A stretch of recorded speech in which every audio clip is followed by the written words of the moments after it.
Team India 2 వికెట్లు నష్టపోయి 90 పరుగుల ఓవర్నెట్ స్కోర్తో 4వ రోజు ఆటను ప్రారంభించింది. కేఎల్ రాహుల్ 47 పరుగులతో, గిల్ 6 పరుగులతో క్రీజులో బ్యాటింగ్ మొదలుపెట్టారు. అయితే మ్యాచ్ ప్రారంభమైన కొద్దిసేపటికే మొదటి ఇన్నింగ్స్లో సెంచరీ చేసిన గిల్ 8 పరుగులు మాత్రమే చేసి బ్రైడన్ కార్స్ బౌలింగ్లో క్లీన్ బౌల్డ్ అయ్యాడు. బ్యాటింగ్ చేయడానికి పిచ్ కష్టంగా ఉండడంతో కేఎల్ రాహుల్, పంత్ ఇద్దరు కూడా ఆచితూచి బ్యాటింగ్ చేస్తూ స్కోర్ బోర్డును ముందుకు కదిలించారు. ఇదే క్రమంలో కేఎల్ రాహుల్ అర్ధ సెంచరీ పూర్తి చేసుకుని సెంచరీ వైపుకు దూసుకువెళ్లగా పంత్ అర్ధ సెంచరీ వైపుగా పరుగులు తీస్తున్నాడు. ఈ ఇద్దరు బ్యాటర్లు కూడా ఎక్కడా ఆవేశపడకుండా ఇంగ్లాండ్ బౌలర్ల సహనానికి పరీక్ష పెడుతూ అద్భుతంగా బ్యాటింగ్ చేసి టీమిండియాను కొద్దిగా సేఫ్ పొజిషన్కు తీసుకువెళ్లారు. మొదటి సెషన్లో చాలా నెమ్మదిగా బ్యాటింగ్ చేసిన టీమిండియా సెషన్ ముగిసే సమయానికి ఓవర్నెట్ స్కోరుకు 63 పరుగులు మాత్రమే జోడించింది.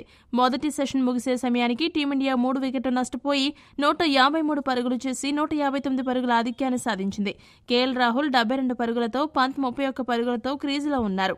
టీమిండియా బ్యాటింగ్ అప్రోచ్ను గనుక గమనిస్తే టీమిండియా సూపర్ అప్రోచ్తో మంచి ప్లానింగ్తో బ్యాటింగ్ చేస్తున్నట్టు కనబడుతుంది.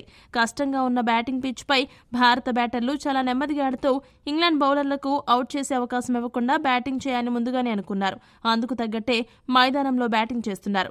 టీమిండియా బ్యాటింగ్ వ్యూహాన్ని గనుక గమనిస్తే మొదటి 2 సెషన్లు జాగ్రత్తగా ఆడి 3వ సెషన్లో 1 గంట పాటు దూకుడుగా ఆడి 350 లేదా 400 పరుగుల ఆధిక్యం సాధించి డిక్లేర్ చేయాలనే ఆలోచనతో ఉన్నట్టు కనిపిస్తోంది. 3వ సెషన్ చివర్లో ఇంగ్లాండ్ను బ్యాటింగ్కు ఆహ్వానించాలనే మైండ్ సెట్తో టీమిండియా ఉన్నట్టు కనబడబోతుంది. అలా చేస్తే రోజు మొత్తం ఫీల్డింగ్ చేసి అలసిపోయి ఉన్న ఇంగ్లాండ్ ఆటగాళ్లను అవుట్ చేయడం టీమిండియాకు సులభంగా మారుతుంది. ఈ వ్యూహాలకు తగ్గట్టే ఇప్పటి వరకు టీమిండియా బ్యాటర్లు బ్యాటింగ్ చేస్తున్నారు.